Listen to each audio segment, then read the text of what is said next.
Paano ba to? Tara na.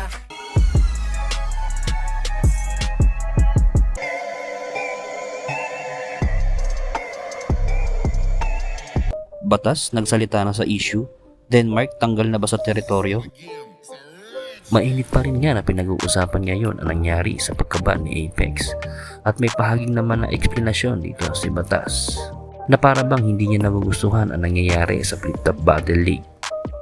Mga utang inang napaka-entitled na mga taong sumusuporta ko sa Flip Top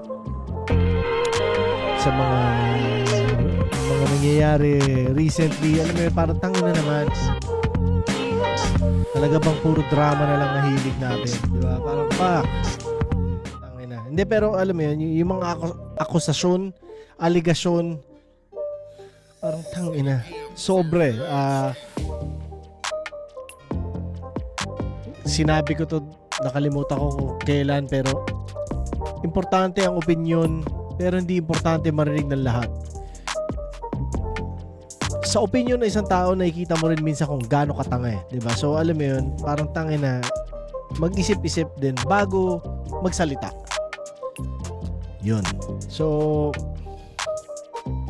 antindi. Pero alam mo 'yun, parang hindi tayo pwedeng, alam mo 'yun, parang fuck. Alangan naman putang na maapektuhan tayo dahil sa mga opinion o tingin ng mga tao na hindi naman talaga relevant, 'di ba? Alam mo 'yun, sa kunwari sa battle rap, lahat may opinion eh sa nangyayari ngayon. Pero alam mo 'yun, kung lahat 'yan pakikinggan mo, hindi mo nga kilala yung 90% diyan. So fuck. Akata at Aklas sumagot naman sa komento ni Batas dahil nga sa nasabi nito na dapat daw yung magta-tryouts ay i-dish yung mga band sa Flip Top. Tingin ko dapat may unspoken rule. Well, ngayon sinasabi ko na, no? Na siguro dapat yung mga plano mag-tryout ngayong taon ng kalabanin nila yung mga nakaban sa liga. Tingin ko, di ba? Parang masastig yun. Puking ina nito ni Batas eh, no? Sabi niya sa basehan ng bawat turado niya, dapat daw yung mga magta-tryout ang i-diss kaming mga band sa Flip Top. Tapos natutuwa siya, ha?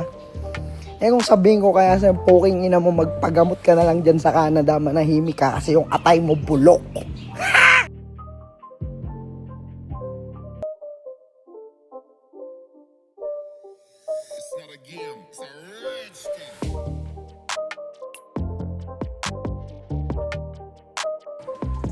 Sensya ka na kung hindi ako nakapunta sa laban mo, sa laban natin dalawa.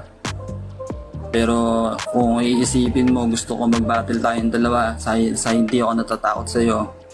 Kahit ituloy natin yung laban, kahit hindi ako nakapaganda, kahit kinabukasan pwede, kaso nga lang ikaw din may kasalanan kasi nagkasakit ka, di ba? Sinabi sa akin ni Kuya King, may sakit ka daw kaya hindi tinuloy laban. Hindi rin ako nakapagsulat, hindi rin ako nakapaganda kasi yung paglabas pala ng poster, yun, sinabi na sa akin ni Kuya King na meron daw sakit yung kalabang ko. Tapos, yun, sabi ko, sige ka ako, di na ako babattle. Yun, tapos ang usapan. Ayan, sinabi ko na sa inyo totoo guys, para manilawan kayo. Para hindi nyo na i-bash. Para sa lahat ng mga hindi naniniwala, okay lang, huwag kayong maniwala.